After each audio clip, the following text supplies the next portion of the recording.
Hello and welcome to all our viewers in Nigeria and around the world to News Cycle on Global Television, coming to you live from the nation's capital, Abuja. I am Jumai Manson. A quick reminder that Global Television is on DSTV channel 365 and Star Times channel 276. And on the news info, there is a fresh unrest within the People's Democratic Party as senior figures from the South and Southeast accuse the party's national leadership of breaching its own rules.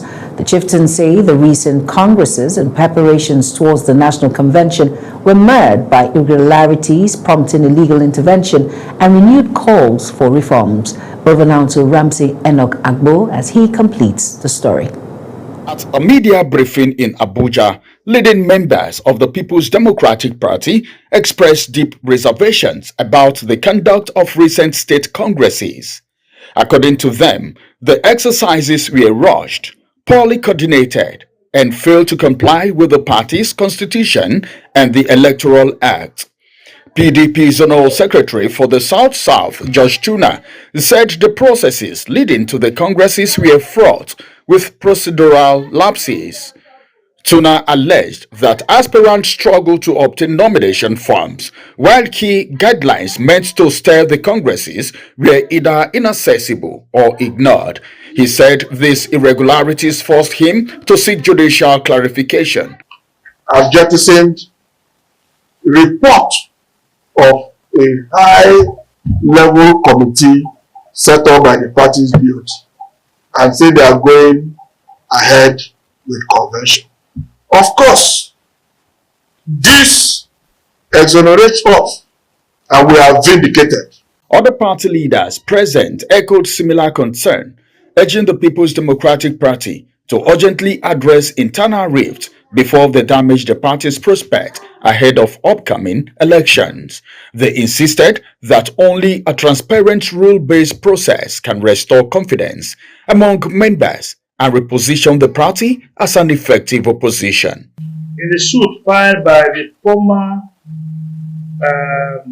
governor of Jigawa State, His Excellency Sule Lamido, who was disenfranchised, who was not allowed to obtain form to enable him contest in the convention that was being planned.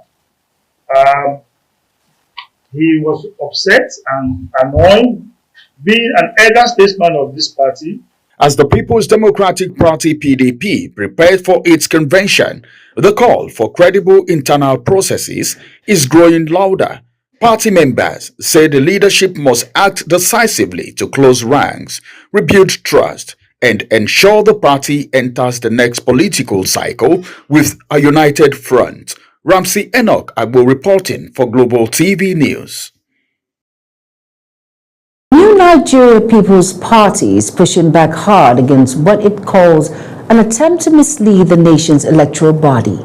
The party is warning the Independent National Electoral Commission to ignore a notice announcing proposed congresses and the convention allegedly issued by two individuals. The party insists have no legal standing within its structure. Anete Patrick has details. In Abuja, the leadership of the New Nigeria Political Party took a firm stance, declaring that no parallel congress or convention has been approved by the party. Addressing journalists, the National Secretary, Comrade Ogini Olakposi, Sunday said the party is appalled by what he describes as a deliberate attempt to create confusion ahead of its internal activities. It is on that note that we have written a letter through my humble self and our lawyer to Independent National Electoral Commission to disregard any letter for notice of congresses or convention, fresh notice of congresses and convention of the Nigeria People's Party. Ogini insisted that Dr. Ahmed Ajunji and Dikbo Olayokun, who circulated the notice, lack any authority to speak or act on behalf of the NNPP. He anchored the party's position on a judgment delivered by an FCT High Court on April 3, 2025. He says the court dismissed their suit and reaffirmed the legitimacy of the party's leadership under its founder and board of trustees, Chairman Dr. Boniface Okechukwu Anebona. He therefore urged INEC to recognize these executives and update its records accordingly. As a judgment debtor, Dr. Ajuji and Mr. Olayoku has no right under the Constitution of the Federal Republic of Nigeria to parade themselves again as the officer of this party. As political parties prepare for the next electoral cycle, the NNPP insists that clarity and legitimacy must guide engagement with the nation's electoral umpire. For now, the party says it will continue to defend. Anie Patrick, reporting for Global TV News. Health workers under the Joint Health Sector Union, JHISU, and the Assembly of Healthcare Professionals Associations have declared an indefinite nationwide strike over the government's failure to implement the adjusted consolidated health salary structure. The decision was announced in a statement signed by the national chairman of JHISU, Comrade Kabir Ado Minjibri. The unions say the delay persists despite previous agreements and multiple suspended strikes, accusing the government of neglecting long-standing welfare and systematic issues in the sector. They noticed that although the Presidential Committee on Salaries has finally been reconstituted, its action in the past 48 hours does not address years of unresolved commitments. Moving on now to the Federal Capital Territory Administration has launched a major environmental and public health campaign aimed at reducing air pollution in the nation's capital. The initiative themed Project Breathe Clean Air Abuja was unveiled at the Bola Ahmed Tinubu Conference Center by the Mandate Secretary of Health FCTA in partnership with IHS Towers. Kabir Hassan reports. In an effort to tackle rising air pollution and promote healthier living, the FCTA, through the Mandate Secretary for Health, Adedolapo Fasawi, has unveiled a renewed campaign titled Project Breathe Clean Air Abuja. The campaign, Project Breathe Clean Air Abuja, focuses on discouraging open burning of waste, the use of firewood, indiscriminate tree cutting, and other practices that degrade air quality and endanger public health. The focus of this is to address the renewed hope, is to tell Nigerians that if only we can put hands together and not wait for government alone, we can have a happy, peaceful, and prosperous Nigeria. A major highlight of the event was the distribution of gas cylinders to residents and alternative means to promote clean cooking and reduce smoke-induced illness. The campaign is fully supported by IHS Towers, the project sponsors, as part of its commitment to environmental sustainability. Representative of the IHS Towers reaffirmed their readiness to partner with the FCTA in initiatives that support clean energy, environmental protection, and community welfare. The key component of the program is first of all to give the cylinder, which is normally costly, to the beneficiaries, filled, and then we will also provide free fills few times during this program. And then for those who watched the documentary before, one of the women said that the cost of this gas is actually less than the cost of charcoal and wood, and it lasts longer. So hopefully they also will be able to sustain the use of gas going forward. The FCTA says the campaign will be sustained across communities, noting that clear air is essential for reducing cases of asthma, bronchitis, and other respiratory diseases. Kabir Hassan reporting for Global TV News. You are watching the live broadcast of News Cycle. When News Cycle returns, United Nations Security Council set for vote on Trump's Gaza peace proposal. Details coming shortly, plus business and sports stories on the other side of this break. Please stay with us.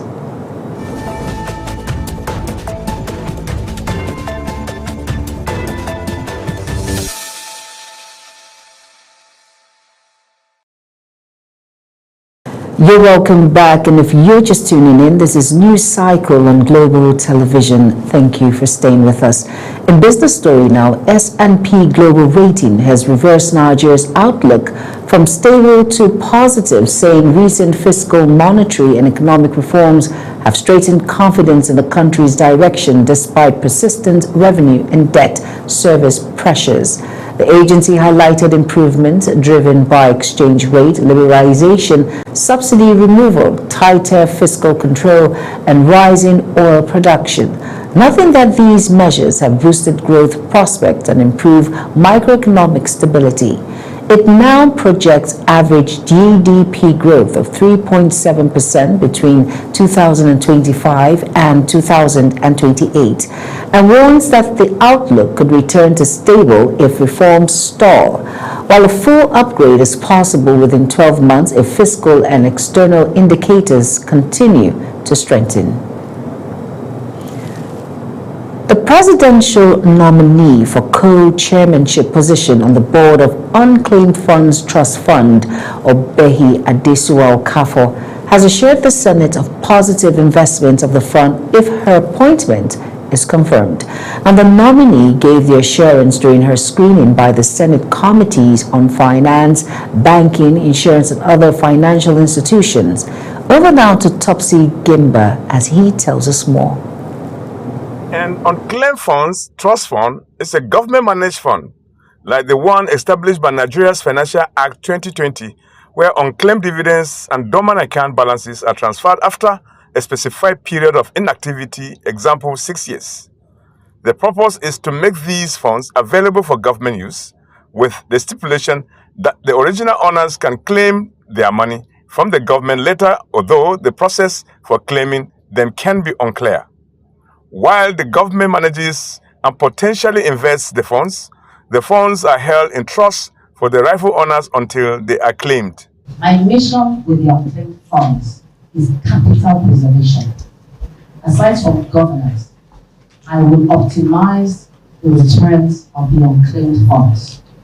Explaining her mission for the fund, Mrs. Okafor said it shall be capital preservation driven by productive investment, all for expanding the physical landscape of the country. We need to productively invest those funds. As they come to us, we maximize returns, but we also manage the risk prudently as we invest the funds. Earlier before her presentation, the chairman of the committees, Senator Mohammed Sani Musa, Niger East, and Senator Adetokunbo Aberu, Lagos East, tasked her to justify her nomination by explaining her mission for the unclaimed fund. The trust fund is just holding a trust for Nigerians. When you invest this money, that whatever is made out of it, the accruals will also be shared with the owners of the funds. Report on the screening exercise shall be presented to the Senate by the Joint Committee on Tuesday next week for final consideration and appointment confirmation. Topsy Gimba, reporting for Global Television News. Now, the United Nations Security Council will vote Monday on a resolution backing President Trump Gaza's peace plan, which proposes a transitional governing board of peace and a temporary international stabilization force to work alongside regional partners. And the latest draft introduces a reference to a possible future Palestinian state, marking a shift from either versions as negotiations gain urgency. The United States, alongside Egypt, Saudi Arabia, Turkey, and other nations, is urging the Council to adopt a resolution swiftly as fighting between Israel and Hamas enters its third year. In the meantime, South African President Cyril Ramaphosa says the more than 150 Palestinians who arrived in Johannesburg on a chartered flight will not be turned back despite lacking proper travel documents. The passengers who were held on their plane for hours were released after government intervention are now being processed, with many expected to seek asylum. Authorities say some have already traveled onward, while the rest are being accommodated by humanitarian groups. In sports stories now, the 27th National University Games NUGA 2025 basketball finals delivered electrifying matchups with Nile University and ABU Zaria clashing in the men's final, while the University of Jos took on Nasarawa State University in pulsating female showdown, an atmosphere that transformed the Unijust Sports Complex into the heartbeat of university athletes in Nigeria. Now, our sports correspondent Samuel Odi reports for Global Television. The male final between Nile University and ABU Zaria produced a tight and tactical contest, with both sides displaying strength, discipline, and remarkable individual brilliance, but Nile University secured victory. In the female category, the excitement soared even higher as the home team, University of Jos, faced Nasarawa State University in a contest charged with rivalry and regional pride. The game drew support for University of Jos Gladiators as they fought to secure victory on home soil. The Vice-Chancellor of University of Jos, Professor Tanko Ishaya, expressed delight at the quality of play and the atmosphere of unity the games has fostered, and he said University of Jos exceeded its expectations.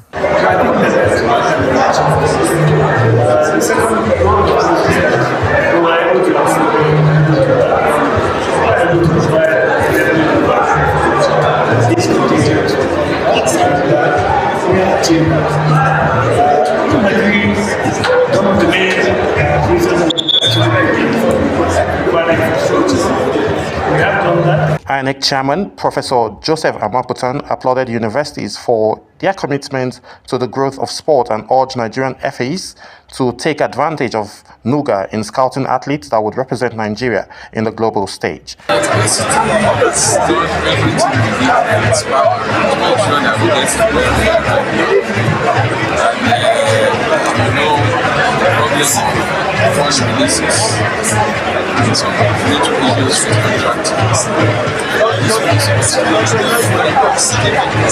The SUG president expressed gratitude to all participants for adhering to the rules of the games, and she says the next NUGA edition for universities will yield a more positive result. I'm very certain that the University of Jos will capitalize on this.